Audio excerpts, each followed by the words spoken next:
सुनील तटकरे, तुम्हालाच परत तुमच्याकडे येतो. इतर तज्ञांकडे आपण जाण्याच्या अगोदर पुन्हा तुम्हाला हाच प्रश्न विचारायचा आहे आणि एक तुमच्याकडनं पुन्हा स्पष्टता हवी आहे. तुम्ही जसं म्हटलात की दमणगंगेचं पाणी आपल्याकडे मुंबईसाठी आणलं जातं आहे, त्याच पद्धतीत किंवा त्या बदल्यात आपण कुठेतरी ही पाण्याची देवाणघेवाण करतोय असा त्याच्यातनं अर्थ आपण काढू शकतो? नाही, एक असं आहे की विद्यमान पंतप्रधान महोदय ज्यावेळेला गुजरातचे मुख्यमंत्री होते, राज्याचे आपले मुख्यमंत्री चव्हाण साहेब होते आणि तिथे पवनकुमार बन्सल साहेब होते, त्यांच्या उपस्थितीमध्ये करार झालाय आणि त्या करारामध्ये गुजरातच्या वाटेला जे पाणी जाणार आहे ते गुजरातला जाईल, महाराष्ट्राच्या वाटेला जे पाणी आहे ते महाराष्ट्राच्या वाटेला निश्चितपणे राहील. आता महाराष्ट्राच्या वाटेला जे पाणी उपलब्ध त्या करारानुसार होणार आहे, सामंजस्य करारानुसार, त्याचा आता आम्ही सर्वेक्षण अन्वेषण करून त्याचे प्रकल्प आवार करतो आहोत. मधल्या कालावधीमध्ये जलसंपदा खात्याचा मंत्री म्हणून मुंबई महानगरपालिकेने धरणं बांधणे हे काम जलसंपदा विभागाचं राज्य सरकारचं असलं तरी सुद्धा मुंबई महापालिकेने मधल्या कालावधीमध्ये आम्हाला विनंती केली होती की या इथं जो प्रकल्प आहे ते प्रस्तावित धरण बांधण्याची परवानगी मुंबई महापालिकेला शासनाने द्यावी. ती विनंती शासनाने मान्य करून मी त्या निर्णयावरती अनुमती दिलेली आहे की अशा पैसा मुंबई महानगरपालिकेला हे उपलब्ध होणारं पाणी मुंबई शहरामध्ये आणण्याच्यासाठी धरण बांधण्यास राज्य सरकारने परवानगी दिलेली आहे. त्याच्यामुळे आपल्या वाटेला जे पाणी उपलब्ध आहे या कराराच्या माध्यमातून ते आपल्या वाटेला राहील. जे पाणी आज नैसर्गिकरित्या किंवा आपल्या वाट्याचं सोडून सामंजस्य कराराप्रमाणे गुजरातच्या वाट्याला गेलं असेल ते गुजरातला उपलब्ध होईल.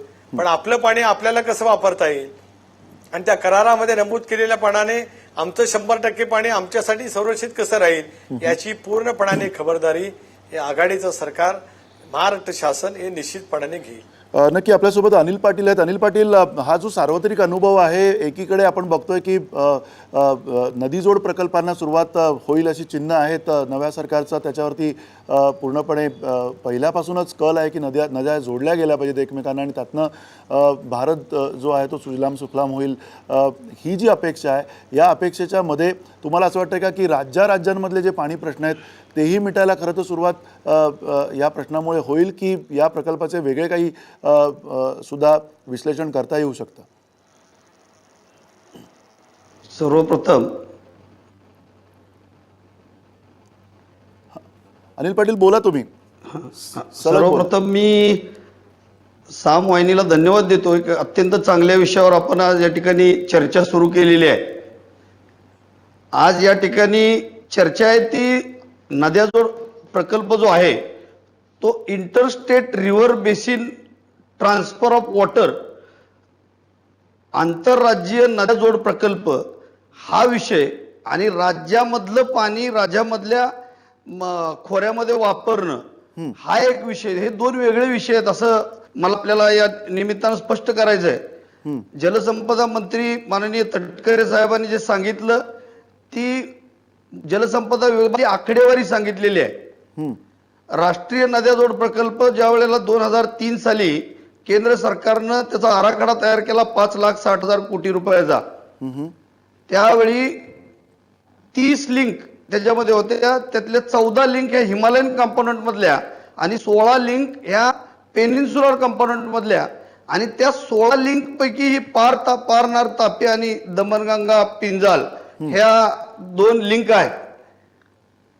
त्याच्यामध्ये त्यावेळपासून महाराष्ट्राला या राष्ट्रीय नद्या जोडचा जो केंद्र सरकारचा प्रकल्प आहे याच्यामधून कुठलाही फायदा होत नाही अशा पद्धतीचा अभ्यास या राज्यातल्या तज्ज्ञांनी, अभ्यासकांनी आणि जलसंपदा विभागाच्या सुद्धा अधिकाऱ्यांनी केलेला आहे. केवळ आपल्याला दमणगंगा लिंक मधूनच मुंबईला तेवढं पाणी मिळतंय आणि आजची जी चर्चा चालू झालेली आहे ही चर्चा निश्चितच गुजरातकडे उंगली निर्देश करणारी आहे. महाराष्ट्राच्या वाट्याचं पाणी गुजरातकडे वळवला जाण्याचा जो मोठा धोका आहे ती त्या अनुषंगानं आज आपण चर्चा केली पाहिजे असं माझं मत आहे. नद्याजोड प्रकल्पामुळे निश्चितच देशाला फायदा होणार आहे, परंतु हे करत असताना पाण्याच्या हक्काच्या संदर्भात राज्यांनी जागरूक असणं गरजेचं आहे आणि आपलं राज्य त्या बाबतीत कमी जागरूक आहे असं माझं या क्षेत्रातलं अभ्यासक या नात्यानं मत आहे. ठीक आहे, तुम्ही म्हणताय की पाण्याच्या क्षेत्रामध्ये आपलं राज्य कमी जागरूक आहे. आपल्यासोबत जलसंपदा मंत्री आहेत सुनील तटकरे. जसं हा जो मुद्दा आहे नद्याजोड प्रकल्पांचा, आता स्वतः अनिल पाटील म्हटलेले आहेत की खरं तर याच्यामध्ये आपलं नुकसान आहे राज्याचं. या संदर्भात खरंच काही अभ्यास झाला आहे याच्यावरती? काही तुमचं म्हणून सरकारचं मत निश्चित झालेलं आहे आतापर्यंत? पाटील साहेब जे म्हणाले ते कसं चुकीचं आहे ते मी सांगतो. मी जो मेमोरंडम किंवा सामंजस्य करार सांगितला, त्या सामंजस्य कराराचं नावच काय? Memorandum of understanding amongst the state of Gujarat, the state of Maharashtra and union government of India on Damanganga Pinjal link project and पार तापी नर्मदा लिंक प्रोजेक्ट. आता ज्या मुद्द्यावरती आपण चर्चा करतो आहोत त्या मुद्द्यावरतीच मी सांगितलं वाक्य. त्या नदीजोड प्रकल्पाच्या अंतर्गत जे काय महाराष्ट्राच्या वाट्याचं पाणी आहे ते महाराष्ट्राने कशा पद्धतीने अडवावं याच्या संदर्भातल्या त्या सामंजस्य करारामध्ये ज्या बाबी नमूद केलेल्या आहेत त्याचं सर्वेक्षण अन्वेषण आमच्या वाट्याला येणाऱ्या पाण्याच्या संदर्भामध्ये कशा पद्धतीने करावं या संदर्भात आदेश निर्गमित केलेले आहेत. एक गोष्ट पाटील साहेबांना मी आपल्या मार्फत नम्रपणाने हे सांगू इच्छितो आहे की त्यांनी सांगितलेलं ती वस्तुस्थिती खरी आहे की कारण अनेक नदीजोड प्रकल्पाच्या भागातला हा एक प्रकल्प आहे. त्याच्यामुळे 30 जोडपैकी हा एक भाग आहे. दमणगंगा पिंजाळ नदीजोड प्रकल्प 30 नद्याजोडपैकी योजनांच्या बदला हा एक आहे आणि त्याच्यामुळे आपल्या वाट्याला जे काही पाणी आता जे काय आपण उपलब्ध करू शकतो ते उपलब्ध करून पुन्हा आपण आपल्याकडे कशा पद्धतीने त्याचा उपयोग करू शकतो हे महत्वाचं आहे. मुंबई शहराला सुद्धा जे काही पाणी येणार आहे हे पाणी आज या नद्यांच्या मार्फत आज वाहून जातच आहे. ते कसं अडवून आपल्याला उपलब्ध करून घेता येईल कारण आंतरराज्य लवादाच्या कडे जात असताना जे जे काही म्हणजे खोरेनिहाय उपखोरेनिहाय पाण्याची उपलब्धी आणि 2 राज्यांच्या मध्ये नद्या जात असताना वाहणारं पाणी या संदर्भामध्ये तर लबाद त्या कालावधीपासूनच जे काही नेमले गेलेले आहेत याच्यामध्ये आमच्या हक्काचं पाणी आमच्याकडे कशामध्ये राहू शकेल हा जो करार आहे या करारामधल्या नमूद केलेल्या बाबीपासून आमच्या सरकारचं काही तोटा होणार नाही, आमचं पाणी अजिबात जाणार नाही याची खबरदारी राज्य सरकार निश्चितपणाने घेईल. हे पुन्हा एकदा मी आपल्या मार्फत या ठिकाणी सांगू इच्छितो आहे. शेवटी साहजिकच आहे की नवीन सरकार आलं ते नवीन प्रकल्पाच्या संदर्भामध्ये सतर्क राहू शकतं. परवाच्या दिवशीच माननीय पंतप्रधान महोदयांच्या त्या सूचनेनुसार नर्मदा नदीच्या धरणाच्या उंची वाढवण्याच्या प्रस्तावाला त्या ठिकाणी भारत सरकारने मान्यता दिली. त्याचा परिणाम महाराष्ट्रामध्ये पुनर्वसनाच्या बाबतीमध्ये काय होणार असेल तर त्या संदर्भामध्ये सुद्धा गुजरात सरकारच्या जवळ योग्य तो समन्वय करून त्या बाबतीमधली सुद्धा ही भूमिका निश्चितपणाने घेतली जाऊ शकेलच. पण त्याचबरोबर ते आमच्या राज्याच्या वाट्याचं पाणी आम्हाला कसं संरक्षित करता येईल याचा विचार आम्ही नक्कीच त्या निमित्ताने करणार आहोत. याची खात्री आपण सर्वांनी बाळगावी अशी माझी नम्रतेची विनंती आहे. नक्की तुम्ही समोर येऊन ही सगळी माहिती स्पष्ट करताय हे बरं आहे कारण अर्थात ज्यावेळेला वाद होतात त्याला वेगवेगळ्या एकांगी चर्चा होत असतात आणि त्या एकांगी चर्चांचा पुन्हा दुष्परिणाम सर्वत्र होत असतो. आपण पूर्णपणे पाण्याच्या प्रश्नावरती ही चर्चा करतो. त्याचं कारणच हे आहे की पाणी किती महत्त्वाचं आहे या राज्यासाठी. आपल्यासोबत जलतज्ञ प्रदीप पुरंदरे आहेत. प्रदीप पुरंदरे, एकीकडे आपण उत्तर महाराष्ट्राच्या संदर्भामध्ये आपण हे बघितलं, सातपुडा ते सह्याद्री पाणी कसं आणलं जाईल या संदर्भातली ही चर्चा आहे. महाराष्ट्राच्या पाण्याच्या संदर्भामध्ये आंतरराज्य पातळीवरती असेल किंवा नदीजोडच्या संदर्भामध्ये असेल, आंध्र प्रदेश आहे किंवा कर्नाटक, दक्षिण पश्चिम महाराष्ट्रातले प्रश्न आहेत. सगळीकडे सीमेवरती महाराष्ट्राच्या नद्यांच्या संदर्भातले प्रश्न आवाजून उभे आहेत. या संदर्भात तुमची पहिली प्रतिक्रिया काय आहे? हे प्रश्न पुरेशा गांभीर्यानं आतापर्यंत सोडवले गेले आहेत काय? आणि दुसरा प्रश्न मला तुम्हाला त्या निमित्ताने विचारायचा आहे की नदीजोड प्रकल्प जो आहे त्या संदर्भात तुमचं विश्लेषण काय आहे? दुसऱ्या प्रश्नाला पहिल्यांदा उत्तर देतो आणि मग पहिल्या प्रश्नाला उत्तर देतो. नदीजोड प्रकल्पाबद्दल आजच मी सकाळमध्ये एक लेख लिहिलेला आहे आणि मला व्यक्तिशः असं वाटतं की नदीजोड सारखे मोठे प्रकल्प ह्याच्याकडे आपण अगदी शेवटचा पर्याय म्हणून बघितलं पाहिजे.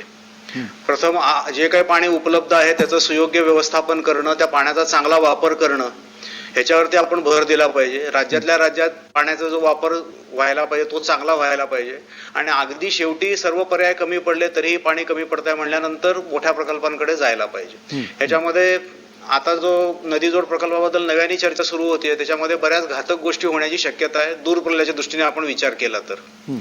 एक तर याच्यामध्ये आंतरराज्यीय नद्यांचा संबंध येतोय आणि काही केंद्र शासन आणि राज्य शासन यांच्यातल्या संबंधांचा तसंच राज्यातल्या संबंधांचाही प्रश्न येणार आहे.